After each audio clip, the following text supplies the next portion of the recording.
Sin duda alguna, uno de los personajes más prominentes del Nuevo Testamento, además de Cristo Jesús, es el apóstol Pablo.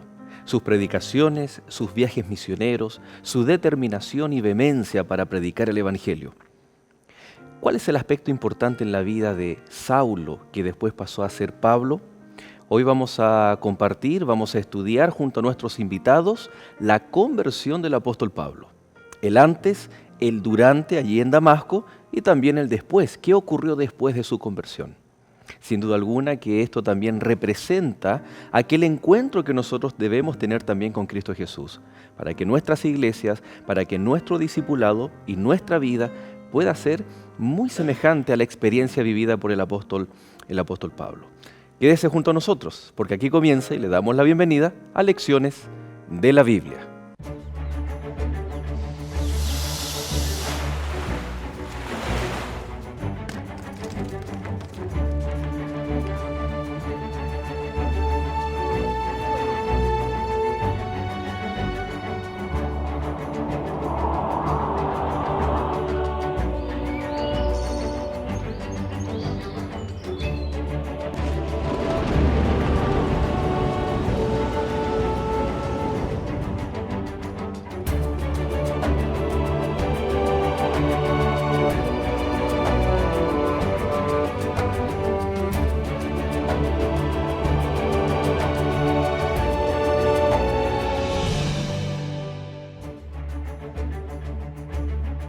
Ve, porque instrumento escogido me es este, para llevar mi nombre en presencia de los gentiles y de reyes y de los hijos de Israel. Hechos, capítulo 9, verso 15.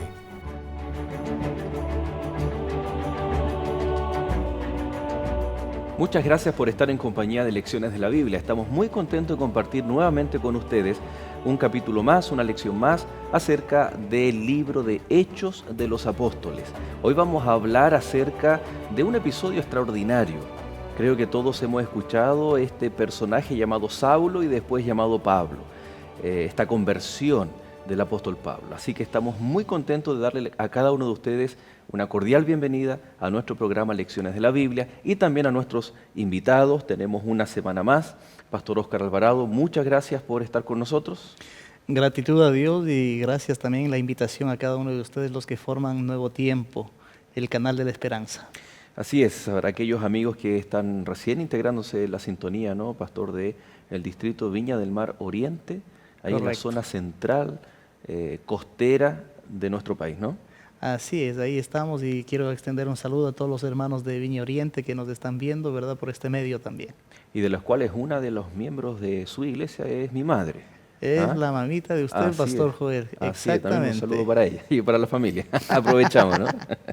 Pastor Ernesto Quesada, muchas gracias también por acompañarnos ya nuestro quinto capítulo juntos, ¿no? Así es, el quinto capítulo y bueno, ya nos sentimos como en casa. Es de casa, ¿no? Sí, somos de casa y contentos de poder compartir estos momentos con esta gran multitud de amigos que nos acompaña viéndonos a esta hora. Y no solamente es de casa que nos acompaña aquí en Lecciones de la Biblia, sino que aquí los estudios de Nuevo Tiempo Chile están en Santiago, donde usted también pastorea las iglesias del distrito. Es.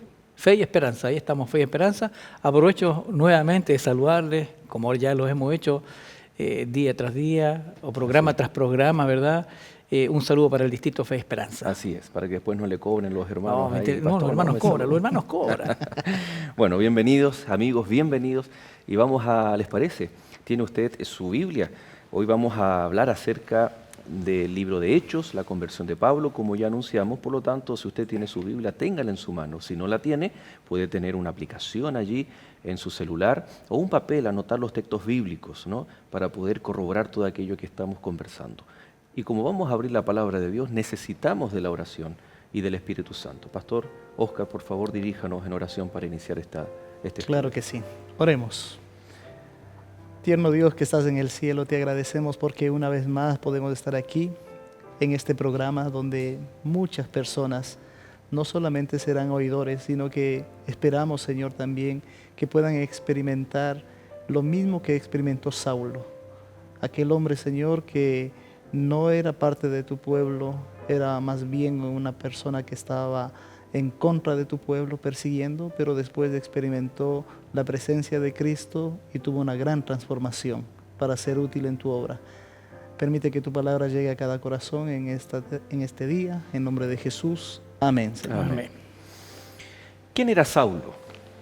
¿Dónde había nacido? ¿Cómo fue criado? ¿Cuál era su religión? ¿Cuál era la forma de aprender la religión? Para llegar a ser, podríamos ir directo, ¿no?, al perseguidor. Pero hay que entender un poco el contexto, quién era y por qué hacía lo que él hacía. La Biblia nos menciona que Pablo igual era un judío de nacimiento, pero había tenido la oportunidad también de vivir fuera, ¿no es cierto?, de esos límites de Palestina. Y entonces era también absorbido por una cultura griega, era un helenista más, ¿no? De paso su nombre, ¿verdad?, Saulo, es griego, ¿no? Y dentro de este contexto es uno de los personajes, y en su juventud, ¿no?, tenemos visto que es quien escucha, mira, ¿verdad?, la experiencia de Esteban, que lo hablábamos las lecciones pasadas. Entonces ya el Señor comenzó a tratar de trabajar en la vida de este hombre. Ahora, podemos sacar algunas aplicaciones rápidamente.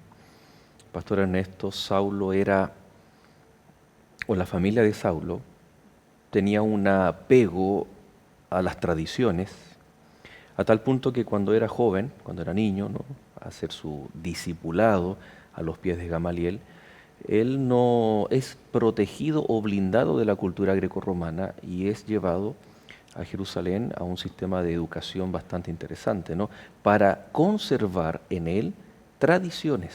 Justamente, a muy temprana edad él fue llevado a Jerusalén para poder, vamos a decir, impregnarlo de las tradiciones. Porque si bien es cierto, era un judío helenista, ¿verdad?, como bien lo decía Romano por pastor, nacimiento, ¿no? Claro, su nombre era griego, pero sin embargo, al llevarlo a pequeña edad, era justamente poder transmitir a él todo lo que tenía relación con las tradiciones, con la ley, de tal manera que llegó a ser algo diferente para el lugar en el cual él se desarrollaba comúnmente.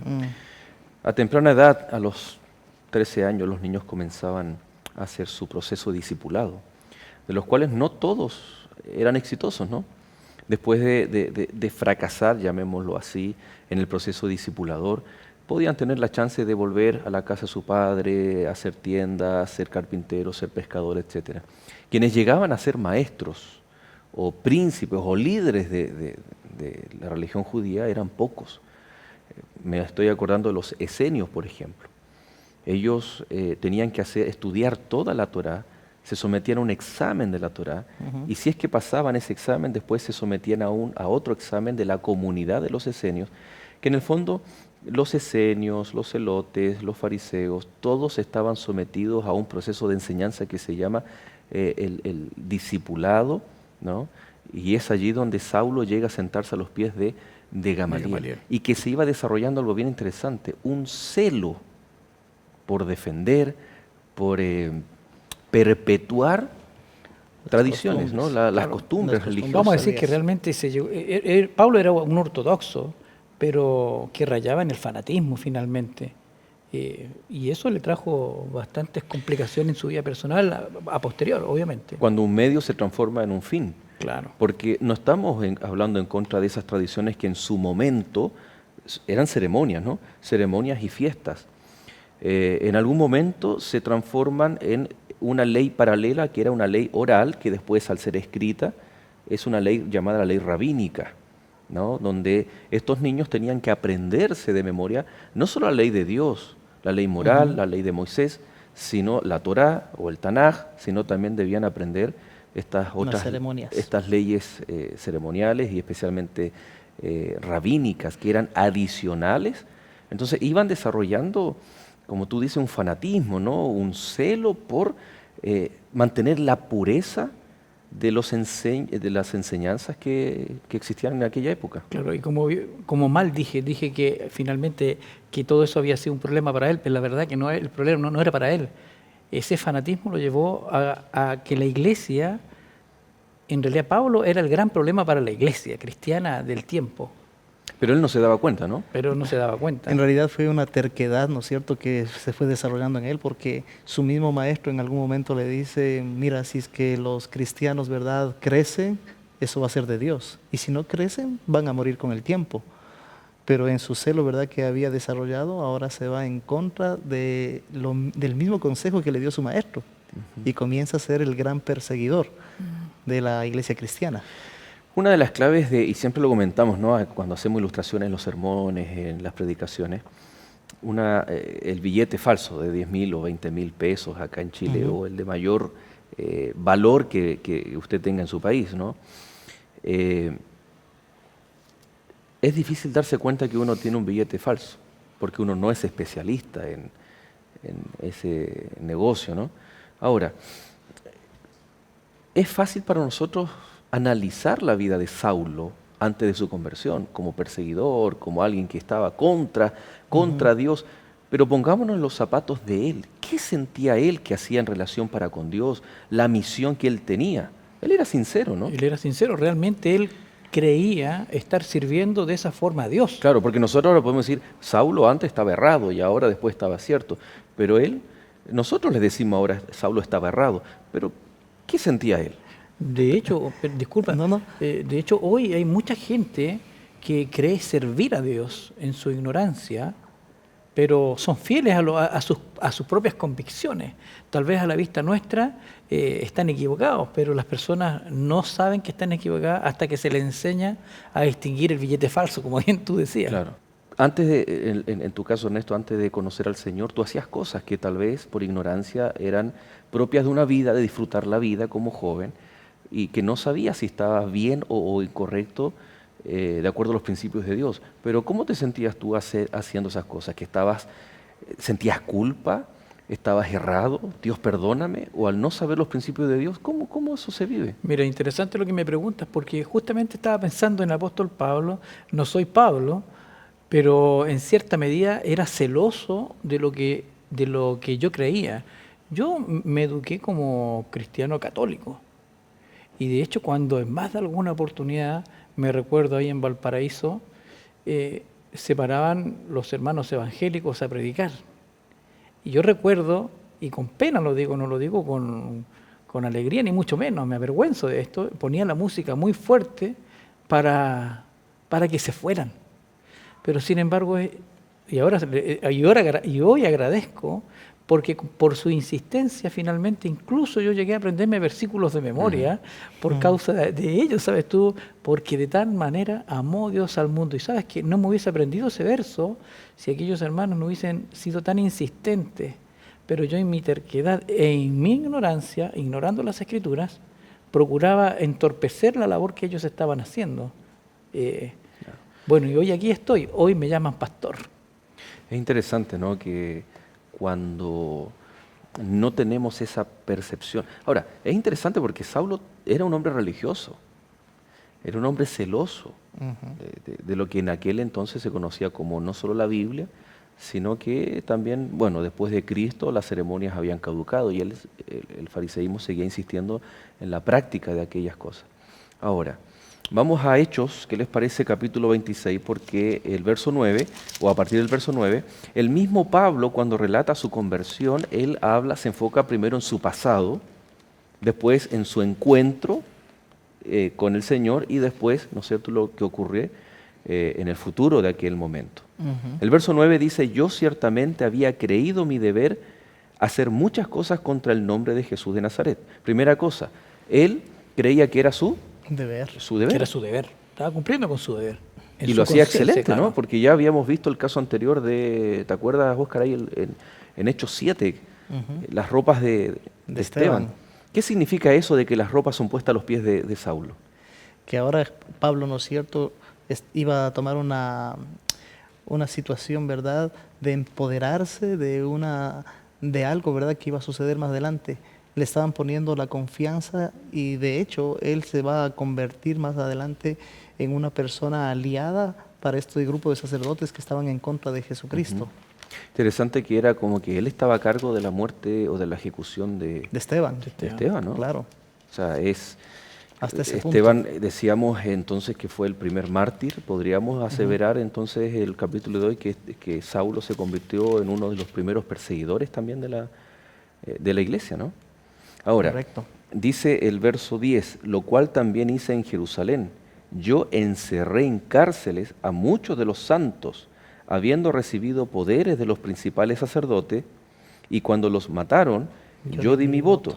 Y muchas veces castigándolos en todas las sinagogas, los forcé a blasfemar, y enfurecido sobremanera contra ellos, los perseguí hasta en las ciudades extranjeras. Sí, incluso para Pablo, Jesús llegó a ser tropezadero. De hecho, lo manifiesta ahí en Primera de Corintios, capítulo 1, el verso 23.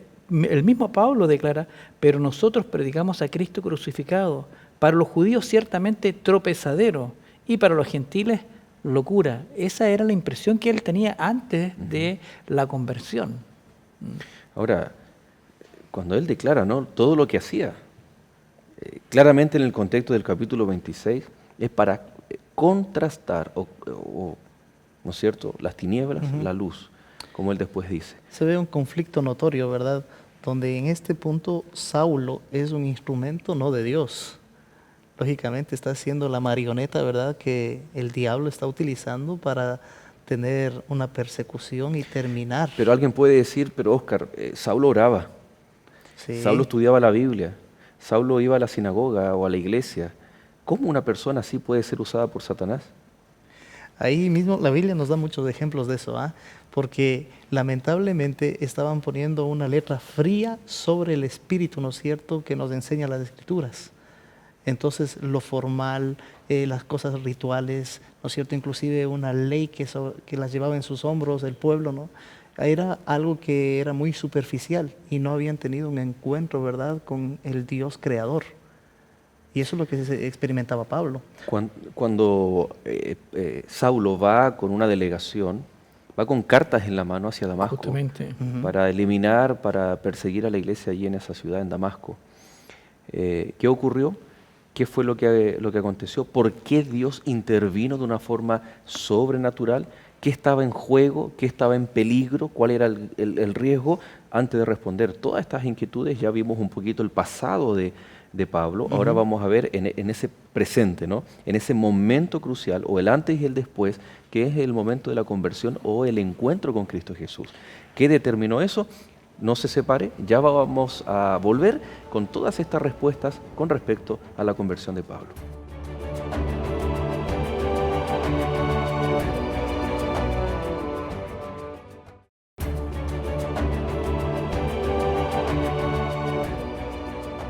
Muchas gracias por permanecer en compañía de Lecciones de la Biblia. Estamos aquí estudiando el libro de Hechos. ¿Dónde está usted? Escríbanos a esperanza@nuevotiempo.org. Cuéntenos de dónde usted está, de Argentina, Uruguay, desde Perú, Ecuador, Paraguay, desde Chile, ¿no? Y también en redes sociales de Nuevo Tiempo nos puede dejar sus comentarios, inquietudes también, para que aquí, junto con los panelistas, podamos también tener una respuesta a través de las lecciones que la propia Biblia nos deja para cada uno de nosotros. Hoy estamos hablando acerca de la conversión, tomando el ejemplo, la experiencia de un personaje, tremendo personaje, Saulo, después llamado Pablo. Y para eso vamos a ir de lleno ya al capítulo 9 del libro de Hechos. ¿Cómo fue ese encuentro? ¿Qué características tiene? Al menos yo, que tengo hijos chicos, siempre cuando le contamos la historia, ¿no?, es wow, causa impresión en los niños, ¿no? Y de hecho Jesús quiso que fuese de esa manera también para que sea impactante. Es como un quiebre abrupto, ¿no? ¿Qué fue lo que ocurrió ahí en el capítulo 9, camino a Damasco? Bueno, él seguía cumpliendo su misión, ¿no? Él tenía amenazado de muerte a todos los cristianos. Porque y ya había cumplido su primera amenaza con Esteban. Y ya lo había cumplido y ahora iba por el resto. Claro.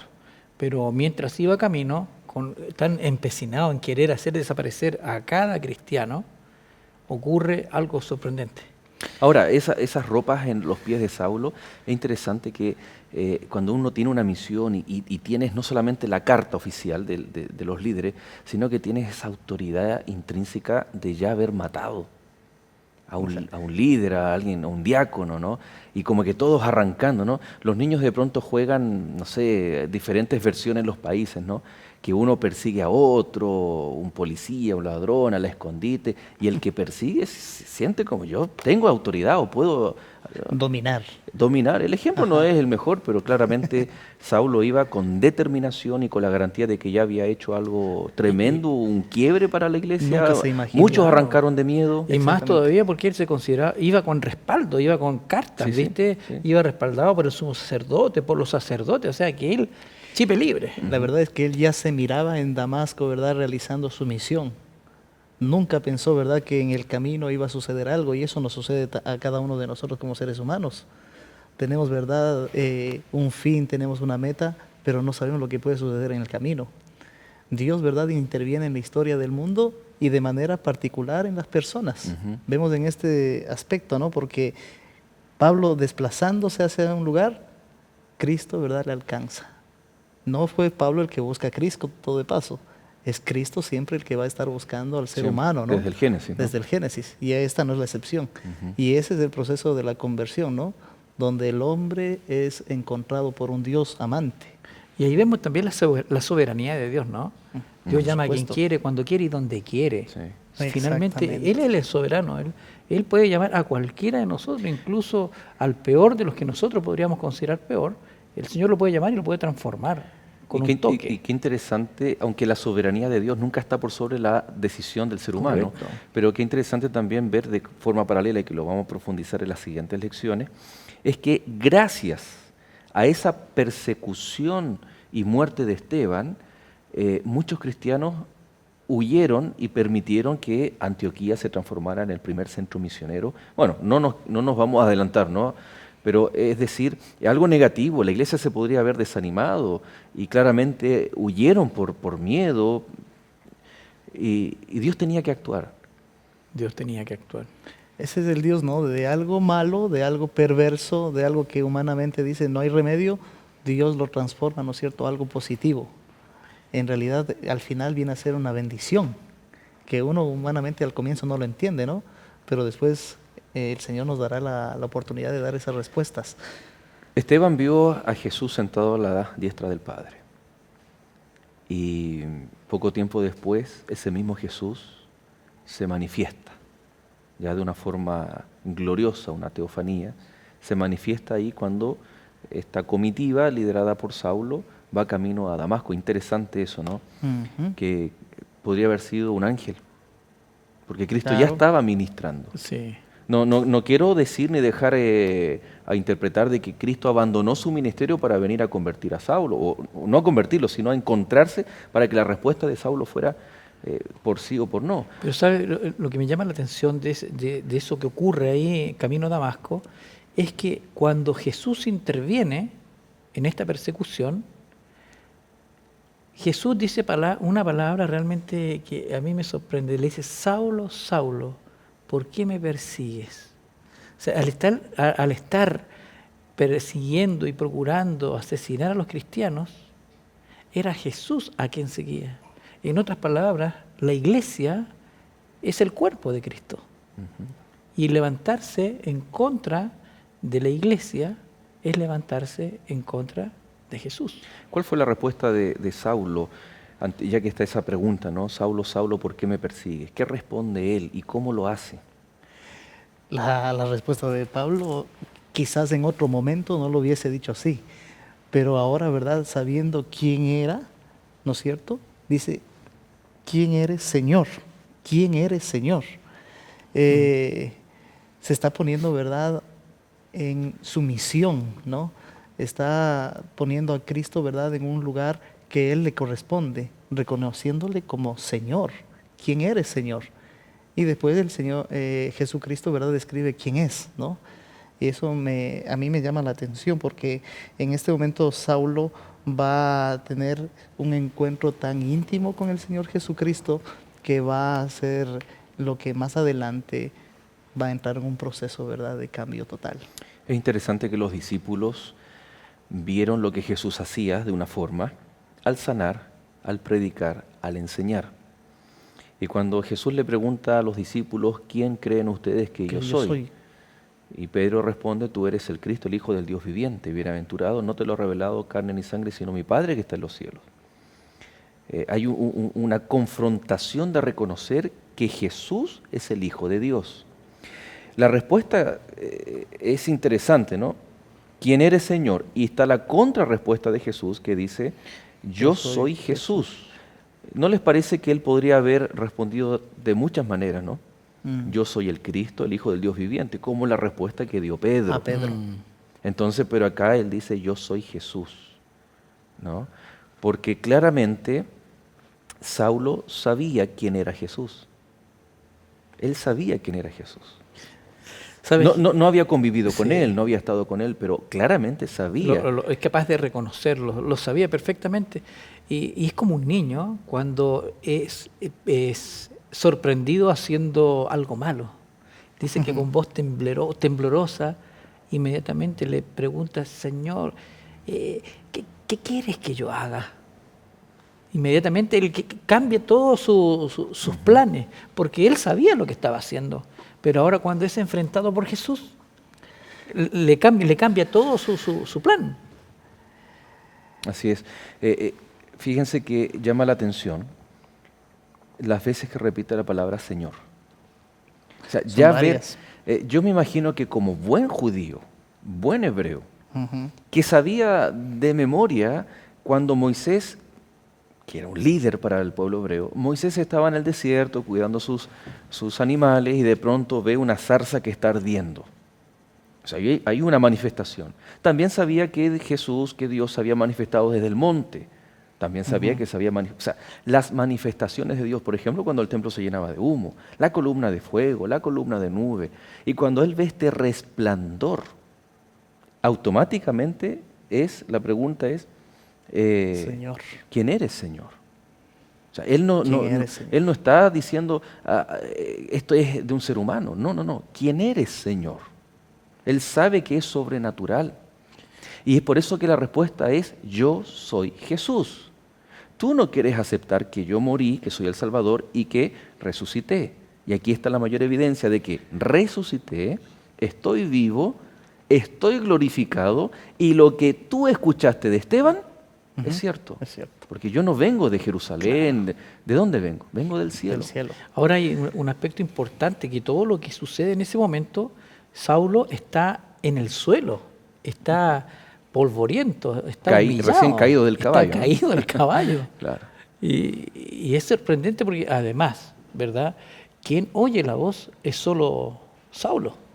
Los que iban con él no lo escuchan. No lo escucharon o Pero no lo vieron. comprendieron, ¿verdad? Porque la voz era una voz, ¿no es cierto? Me parece que era griega, ¿no? Cuando dice, Saulo, Saulo, ¿por qué me persigues? Ahora, esto es tan importante porque vemos el primer encuentro que Saulo tiene con el Señor Jesucristo.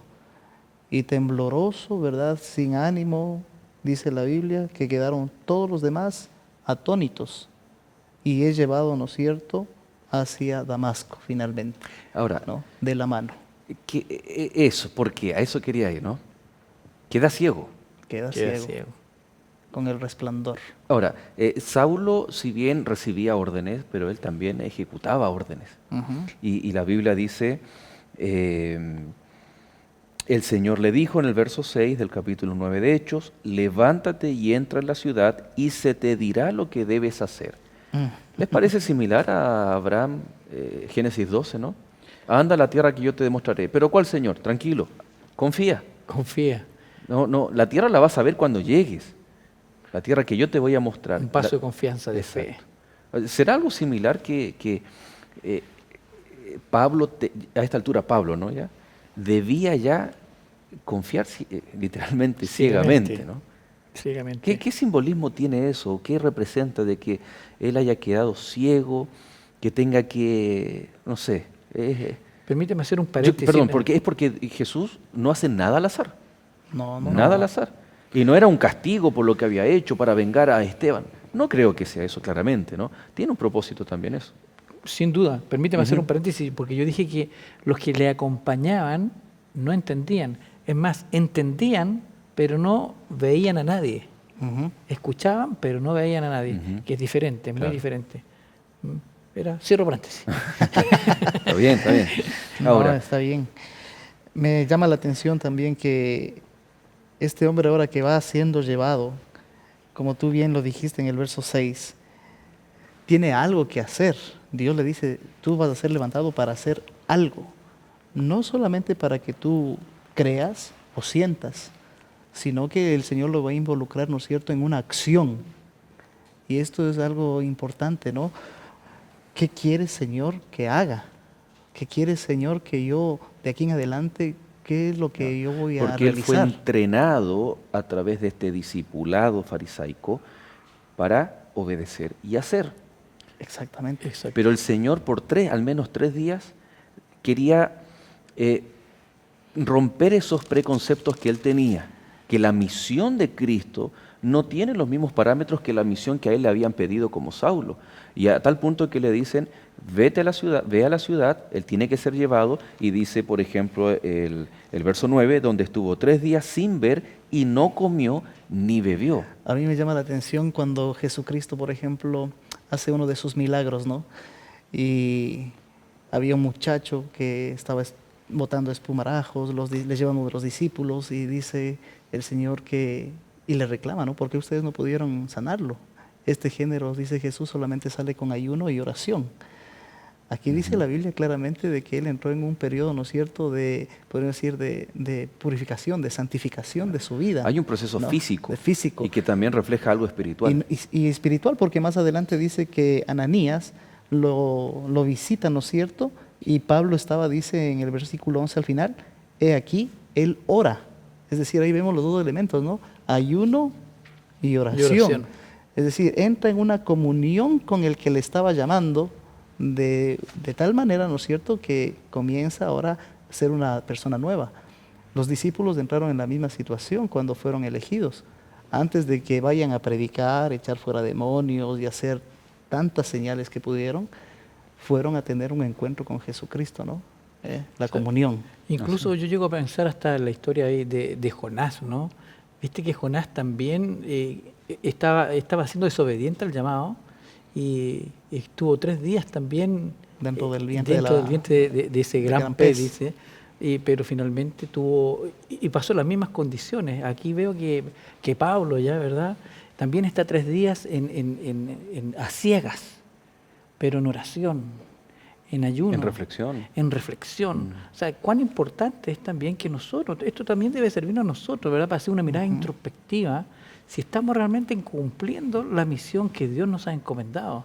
Acá Pablo, de una u otra manera, cuando escuchó a Esteban, él escuchó el mensaje, sabía lo que debía hacer, no lo hizo, porque dio prioridad a todas sus tradiciones.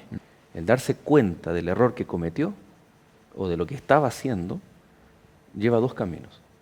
Uno, Judas dice que fue y se ahorcó. Ujú. Y el otro, Pedro, lloró amargamente. Y lo negó. Y uno fue restaurado y el otro, y no fue porque Dios fue selectivo, sino porque las decisiones personales tuvieron mucho que ver con que en uno se cumplió un propósito divino y en otro Satanás cumplió sus propios propósitos. Entonces, aquí nosotros vemos que en estos días, y no son solamente los días de ceguera, No. vamos a ver qué ocurre después. Él no va de vuelta inmediatamente porque existía este fenómeno. Ananías, le dice el Señor, heme aquí, Señor, tengo una misión para ti. Qué bueno, Señor, estoy dispuesto a hacerla. Ve Y búscalo. y busca a Saulo de Tarso. ¿A quién, Señor? A Saulo, wow. Entonces, Ahora, vemos al que famoso Saulo. eso lo que Ananías refleja, estaba también reflejado en toda la iglesia. Después de 3 años, vamos a ver en el siguiente bloque, que incluso en Jerusalén todavía había cierta resistencia en creer que realmente, no será una estrategia de esa, es excelente la estrategia, hace cuenta como que es de los nuestros, predica de Cristo, pero cuando estamos en confianza, Él viene y nos, Claro, y se nos infiltra mata. para saber dónde estamos. Un infiltrado. Bueno, interesante que esta conversión, ¿no es cierto?, el darse cuenta, ¿no? Y queridos amigos, estamos entonces en este bloque hablando de eso, de que Saulo se dio cuenta de lo que estaba haciendo a través de una revelación divina. Y nos vamos caminando, ¿cómo nosotros podemos darnos cuenta a través de la revelación divina, si tal vez lo que estamos haciendo, las decisiones que estamos tomando, son las correctas o son las incorrectas. ¿Cómo vamos a reaccionar? ¿Cuál va a ser nuestra actitud? Ojalá que sea la de Saulo, y para eso vamos a continuar en el siguiente bloque. Usted no se separe y ya volvemos aquí en Lecciones de la Biblia.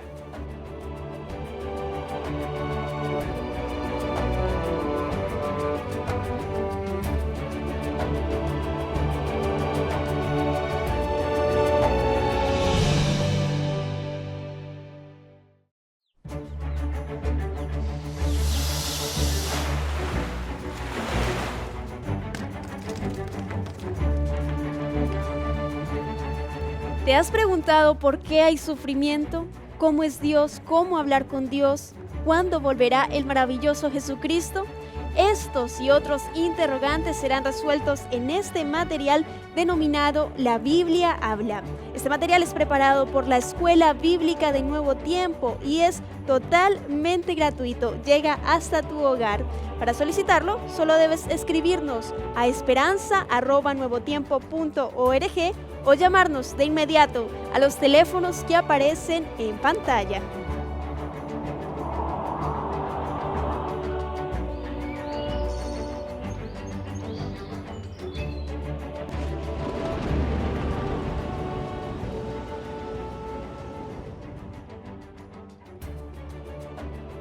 Ya estamos en nuestro último bloque. Muchas gracias por permanecer en compañía de Lecciones de la Biblia.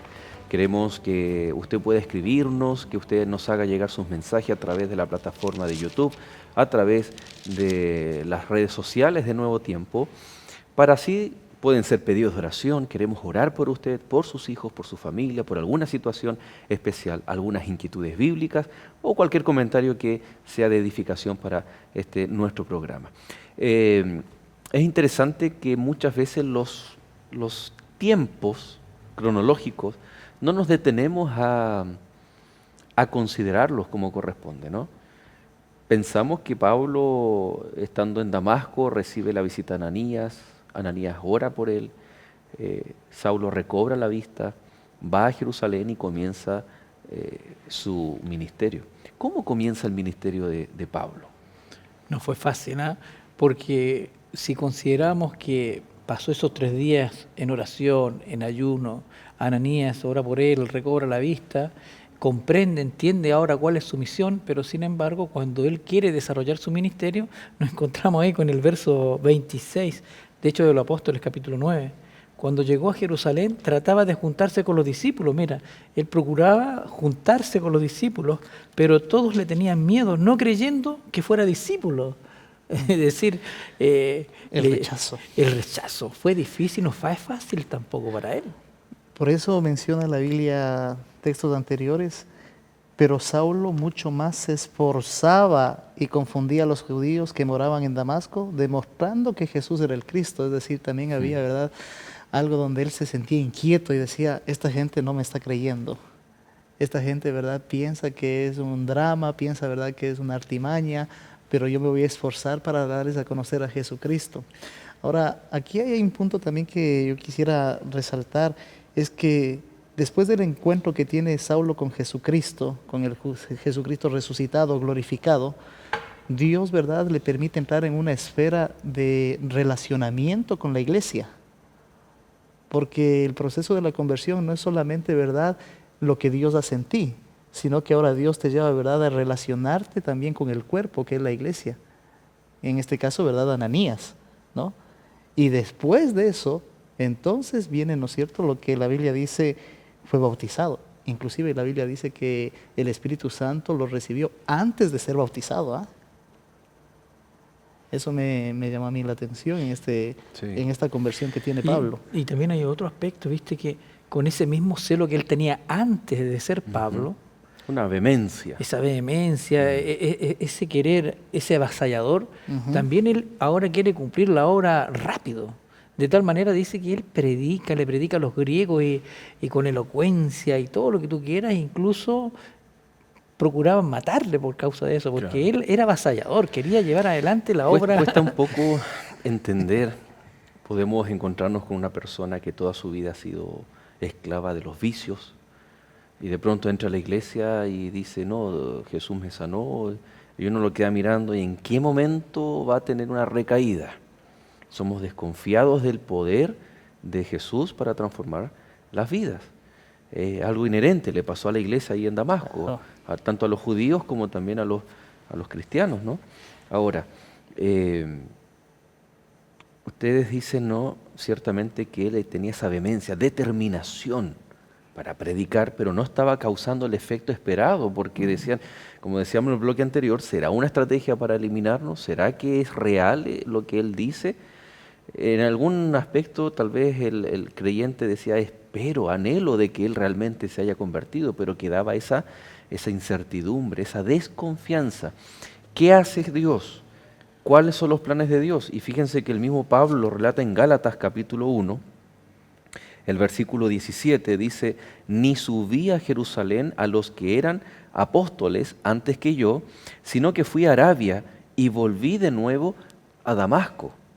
Lo lógico hubiese sido, lo lógico de forma humana, ¿no?, que hubiese vuelto para decirle a los apóstoles, aquí estoy, cuenten conmigo. Pero el Señor tenía otros planes y tal vez se ve en Moisés, se ve, ¿no es cierto?, en muchos personajes de la Biblia, en el mismo Señor, antes de comenzar su ministerio, tener un tiempo de quietud. ¿Qué pasó en ese tiempo? ¿Por qué él va a Arabia? Él va a Arabia para tener, ¿no es cierto?, un encuentro más amplio todavía, ¿no? Ahí creo que Ernesto encontró una cita muy interesante donde menciona, ¿verdad?, que es su retiro espiritual, ¿no? Mira, permíteme leer Sí, por favor. esa cita de una autora inspirada, Elena de White, dice en Hechos de los Apóstoles, dice, allí en la soledad del desierto, Pablo tenía amplia oportunidad para estudiar y meditar con quietud. Mira, el desierto nos sirve, ¿no?, para aprovechar esa quietud y la reflexión. Recuerden que Moisés también, el desierto fue un momento muy importante 40 para él. años Para varios hombres en la Biblia. para- desaprender, en el caso de Moisés, aquello que Correcto. él Y aprendió en para Egipto. Pablo igual.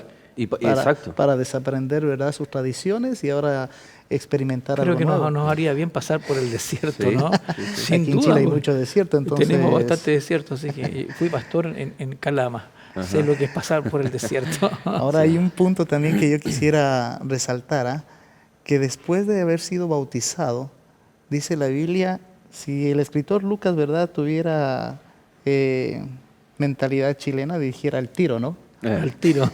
En el versículo 20, inmediatamente dice, enseguida predicaba a Cristo en las sinagogas diciendo que este era el Hijo de Dios. Y en el conflicto de los siglos, la misma autora cristiana dice, el primer impulso del corazón regenerado es el traer a otros también al Salvador. ¿Ah? Esto es algo que también a nosotros y a cada uno de los que hemos aceptado a Cristo Jesús como nuestro Salvador, deberíamos también hacer, ¿no? Hacer. Por eso dice Pablo, ¿no?, Señor, ¿qué quieres que haga? Bueno, aquí ya está la respuesta, aquí ya comienza, ¿verdad?, a hacer un trabajo, ¿no es cierto?, de dar a conocer ahora el que había aceptado que es Cristo, ¿no? Pero dice ahí en la Biblia, en el verso 29, capítulo 9, y hablaba denodadamente en el nombre del Señor y disputaba con los griegos, pero estos procuraban matarle. Cuando supieron esto, los hermanos le llevaron hasta Cesarea y le enviaron a Tarso. Es decir, fue tanto el alboroto, fue tanto que estos griegos querían matar a Pablo, que los mismos hermanos, Bernabé y todos aquellos que sí habían creído en su testimonio, lo llevan a Cesarea y después a Tarso. Y de hecho después, Lucas, al escribir el relato de Hechos, después no continúa con Pablo, sino que después continúa con Pedro, y de ahí es donde viene después capítulo 10 y todo, que el protagonista es Pedro. Qué interesante que nosotros pensamos que de Damasco Pablo va inmediatamente a su viaje misionero, pero es todo un proceso, ¿no? Ahora, producto de todo esto, fíjate que en el verso 31 dice, entonces, después de lo que tú acabas de leer, entonces las iglesias tenían paz por toda Judea, Galilea y Samaria, eran edificadas, andando en el temor del Señor y se acrecentaban fortalecidas por el Espíritu Santo. O sea, la obra del Espíritu Santo a través del apóstol Pablo trajo paz también. Y aquí vemos que el Espíritu Santo dirige a la iglesia. Sin duda. Obviamente trabajó en Saulo antes, durante el encuentro con Cristo y después. y dirige y lo preserva, lo cuida. Y él tiene que volver a su ciudad de origen, en donde, y la obra continúa. Y continuó con Pedro, por eso después del capítulo, la sanación de Eneas, la resurrección de Dorcas, y viene un sinnúmero de situaciones, Cornelio, ¿no? En donde Pedro evidencia que la obra continúa, pero que la figura de Pablo tenía que estar en stand-by, tenía que estar ahí esperando, aguardando, porque la iglesia necesitaba entender conceptos que Pablo los tenía más que claro, como por ejemplo lo que Pedro vive de que el evangelio es para todos. El conflicto se origina con los griegos, pero los griegos también pueden entrar, los gentiles son partes también de la invitación que el Señor estaba ahí realizando. O sea, Pablo entendía perfectamente que Dios no hacía excepción de personas y que el mensaje debía ser para todos. Y tuvo paciencia, tuvo mucha paciencia, ¿no? Porque él se encontraba con oposición de parte de los suyos y de parte de la sociedad, pero con paciencia finalmente logra sobresalir porque el Espíritu Santo lo guiaba, el Espíritu Santo lo fortalecía y le daba la paciencia que tanto necesitamos también hoy, ¿no? Eso pareciera algo contradictorio, ¿no? La iglesia tenía paz en Judea, pero sí estaba siendo perseguida. Pero ahora tienen una paz, y esa es la paz. Es que una paz del conflicto que ellos estaban teniendo con Pablo. Ajá. Pero no es una paz doctrinaria o una unidad como la que aparece en el capítulo 2 del libro de Hechos. Ahora, fíjense cómo lo relata Pablo en Hechos capítulo 22, verso 17. Hechos capítulo 22, verso 17. Y me aconteció, vuelto a Jerusalén, que orando en el templo me sobrevino un éxtasis. Y le vi que me decía: date prisa y sal prontamente de Jerusalén, porque no recibirán tu testimonio acerca de mí. Yo dije: Señor, ellos saben que yo encarcelaba y azotaba en todas las sinagogas a los que creían en ti, y cuando se derramaba la sangre de Esteban, tu testigo, yo mismo también estaba presente y consentía en su muerte y guardaba las ropas de los que le mataban. Pero me dijo: ve, porque yo te enviaré lejos a los gentiles. Aquí podemos decir, oficialmente, comienza el ministerio de Pablo con el Espíritu Santo diciéndole: sal de aquí. Ellos te quieren matar, sal de aquí. Tranquilo, ve a Tarso, porque yo tengo un lugar donde tú vas a predicar que es muy lejos y es a los gentiles. Y lo que decíamos antes, y mientras en Jerusalén, Pedro estaba teniendo esa experiencia de poder ir hacia los gentiles y entrar a la casa de Cornelio. Entonces, Pablo hacia afuera y Pedro continuando con la misma temática de un evangelio inclusivo para toda nación, tribu, pueblo y lengua. Veo aquí, ¿verdad?, que siempre tenemos que destacar la obra, porque el protagonista principal no es Pablo, ¿no? Es el Espíritu Santo. En Hechos de los Apóstoles es la tercera persona, el Espíritu Santo, porque así termina, ¿verdad?, esta parte del capítulo 9 de Hechos. Se acrecentaba, se fortalecía la iglesia por el Espíritu Santo. Así es. No era tanto, ¿verdad?, por el ministerio, la conversión de Pablo, sino por un espíritu, ¿verdad?, diferente, que manejaba las cosas, y era Dios mismo, ¿verdad?, manifestado en la tercera persona de la divinidad. Así es. Queridos amigos, la conversión de Saulo, teniendo como un punto central o un punto determinante del antes y el después, es precisamente ese encuentro en el camino a Damasco. Ahí usted puede encontrar lo que Saulo era antes, sus convicciones, su sinceridad, el creer estar haciendo lo correcto en favor de Dios.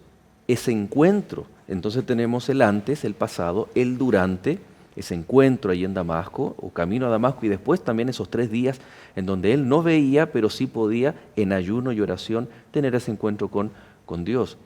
Y después, el futuro de ese momento, de ese punto, es precisamente aquel momento cuando él está esos 3 años en Damasco, en Arabia, en donde él tiene mayor claridad de cuál es el propósito de su misión. No obstante, él desea volver a Jerusalén, él va a Jerusalén, comienza a predicar, es insertado por Bernabé junto con los otros apóstoles, con los otros discípulos, pero no obstante los judíos helenistas comenzaron a tener conflictos con Pablo, en donde el Espíritu Santo le dice: tienes que salir de acá. Él obedece, los hermanos le ayudan, va a Cesarea por un tiempo y después termina en Tarso. Mientras Pablo está en Tarso, destinado o preparándose para la predicación del Evangelio a los gentiles, Pedro en Jerusalén está teniendo también un encuentro con el Espíritu Santo, el cual le decía que el Evangelio también es para los gentiles.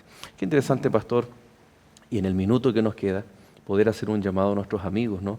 Que de forma sincera todos amamos a Dios y en algún aspecto podemos tal vez estar creyendo hacer cosas buenas, y la verdad que lo único que nos puede, así como la revelación de Jesús fue en el camino a Damasco, hoy en día es la palabra de Dios, esa revelación, ¿no? Sin duda que debe haber más de algún amigo mirando este programa y a lo mejor tiene una lucha en su mente. ¿Será esto así? ¿No será así? Todos tenemos nuestras luchas. Pero si tienes más luchas, quiero invitarte a poder visitarnos en una página, encuentronaiglesia.org. Ahí vas a encontrar mayores respuestas también. Pero mi invitación es para aquel Saulo moderno. Tal vez tienes tales convicciones en tu corazón y crees estar sirviendo a Dios, pero realmente tal vez estás haciendo todo lo contrario. Has sido fiel a todo aquello que te han enseñado, pero hay cosas que debes romper, hay cosas que debes dejar. Es mi deseo que en este celo que tienes puedas tener un camino a Damasco y encontrarte con el Creador, con Jesucristo. Que Él pueda transformar tu vida por medio de su Santo Espíritu. Pero no luches más en contra de Jesús. No luches más en contra de Él. Recuerda que Él tiene un plan para ti. ¿Qué quieres que haga? Quisiera invitarte a hacer esa pregunta a Jesús. ¿Qué quieres que haga, Señor? Yo quisiera rogar a Dios para que el Señor pueda transformar tu vida, para que puedas ser un instrumento en las manos de Dios y donde quiera que Él te mande, puedas ser un fiel testigo del Señor, un fiel discípulo y que muchos puedan creer en Cristo por la palabra que tú le entregarás. Yo quisiera orar por ti en esta hora. Vamos a inclinar el rostro, vamos a orar. Querido Señor, te doy gracias porque nos das la oportunidad en esta hora de poder llegar a tantos amigos y en forma especial aquel Saulo que en su celo por hacer las cosas bien conforme a lo que él cree se ha alejado de ti. Te ruego, Señor, que ese hombre, que esa mujer pueda tener un encuentro contigo, que tú puedas Amén. transformar su vida, Señor, y que al igual que Pablo puedan preguntar, Señor, ¿qué quieres que haga? Señor, no tomes en cuenta sus pecados. Haz de aquel amigo una nueva criatura, así como lo hiciste con Pablo. Si es necesario que vayamos al desierto para reflexionar, para meditar, para desaprender y volver a comenzar, que así sea, Señor. Mas hoy, humildemente rogamos tu bendición sobre cada uno de nuestros amigos televidentes y sobre aquel Saulo. Y es mi oración que aquel Saulo hoy pueda ser transformado en un Pablo. Gracias, Señor, por este privilegio que nos das. Bendícenos. En el nombre de Jesucristo te lo rogamos. Amén. Amén. Amén. Muchas gracias, Pastor Ernesto, que Dios les bendiga. Nos vemos en el próximo capítulo, ¿no? En el próximo capítulo nos vemos. Así es. Pastor Oscar, muchas gracias por habernos acompañado en estos Gracias a dos capítulos, ustedes. ¿no? Extiendo un saludo no solo a sus hermanos ahí en el distrito Viña del Mar Oriente, sino también a su familia y un bendecido ministerio. Muchas gracias. Y queridos amigos, ha sido un lindo encuentro y esperamos encontrarnos muy pronto en el siguiente capítulo de Lecciones de la Biblia. Permanezca en compañía de Canal Nuevo Tiempo, el canal de la Esperanza.